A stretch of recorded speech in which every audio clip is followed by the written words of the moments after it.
2020, it's been a year. It's also been a year of lots of new laptops, I guess, and some brands did better jobs than other brands of keeping up with what we actually wanted and needed from laptops this year, which has frankly been a lot different than in previous years. I think the first thing I heard from people pretty much as soon as everyone started working from home, going to school from home, was that they wanted cheap laptops. I wouldn't say cheap, I would say inexpensive. And that's because you used to maybe be able to get away with having 2 or 3 laptops for a larger household. Well, now everybody really needed their own system. Even if you were in the 4th grade, you needed your own laptop, and everyone needed one for their job, and in high school and in college, everyone needed a laptop, and if you had to buy 3, 4, 5 of them or more, you wanted something that did not cost too much. Now, for most people, that meant a Chromebook, and that's really the smart choice at the lower end of the price scale, because if you buy a cheap Windows laptop, it's going to feel like a cheap Windows laptop. You're not going to be happy with it. A couple that I kept coming back to recommend to people this year, there was the Acer Chromebook 714. That's a little bit more premium than the bottom of the barrel. It's about $550, $600 if you get it with a Core i3, which I would recommend. It's also got a larger, more mid-sized screen. It's not one of those super tiny 11-inch screens, and it's got a fairly nice build quality to it, made of metal, fairly slim. It's intended as a professional Chromebook, but if you're using it all day, every day, even if you're just a grade school student, you really want something that can stand up to a little bit of abuse and just have the big enough keyboard and big enough screen that you can use it all day comfortably, not just for half an hour here or there.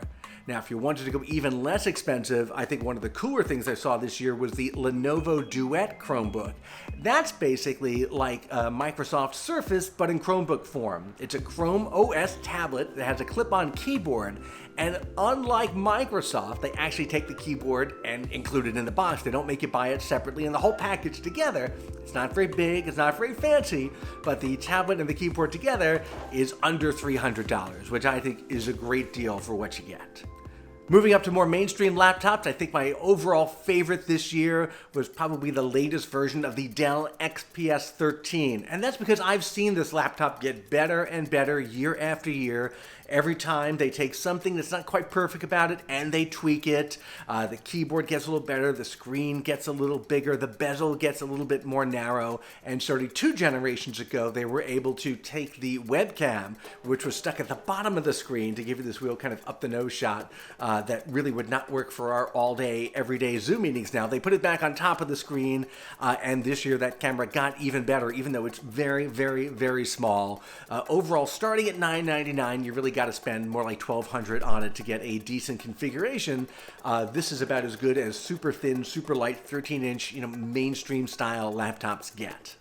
If you're stuck working from home, and hopefully the company is going to pay for it, and you really want a super high-end business/professional laptop, Dell's also got the Latitude 9510, which really caught a lot of people's eyes earlier this year, pre-COVID, at CES, where they announced it, because they were trying to take pretty much every new development in laptops and stick them into one professional and professionally priced machine. It's got a bigger 15-inch screen in a smaller 14-inch body, which is great. It's super thin, it's super light. It's one of the only laptops that can handle 5G. It's also got an IR camera built in, so the camera can be used for facial recognition login, which is, again, something you don't see all that often. You see it occasionally, very common on phones, on laptops, less common. It's also available as either a clamshell laptop or a 2-in-1 design, and frankly, they look very similar, so you might as well get the 2-in-1 so you can fold it back 360 degrees. It starts about $2,200. It's an expensive laptop, and it's your IT department or your boss or somebody is supposed to buy it for you. Hopefully you can make the case for that. A late-in-the-year contender for one of my favorite laptops is the latest version of Apple's MacBook Air. Now, back in the spring of 2020, they had a revision of the MacBook Air that was very good. This is great. This is the MacBook Air you should buy if you're thinking about getting one. $999, does everything you want. Well, at the end of the year, they came back and said, hey, guess what? We're throwing out the Intel chips. We've got our own M1 chips now. Nobody understands what that means, but we're just telling you, we're making the chips now, too, in addition to the operating system and the hardware. So we're going to put it all together in one package package, still call it the MacBook Air, still charge $999 for it. Now, there are some pluses and minuses to being an early adopter for these M1 products. They've also got a MacBook Pro and a Mac Mini.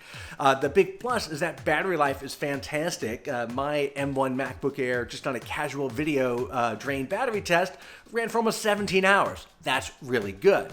Now, on the negative side, some software is not optimized for that M1 ecosystem yet. You're going to have to wait till next year to get the M1 versions of things like Photoshop, but a lot of other apps are already optimized, or they'll run through Apple's Rosetta program, which is kind of an emulator that lets you run Intel-based software. On the M1-based Mac, I didn't run into too many problems. Some games wouldn't run, but there's now a Chrome browser version that's ready for M1. Some video editing programs are, and if something's not ready yet, I generally found everything ran as well as it would on an Intel, let's say Core i5 MacBook Air, but instead you're running it on the Apple M1 version, and soon they're all going to be M1 or M1 Plus or whatever the next version of that is.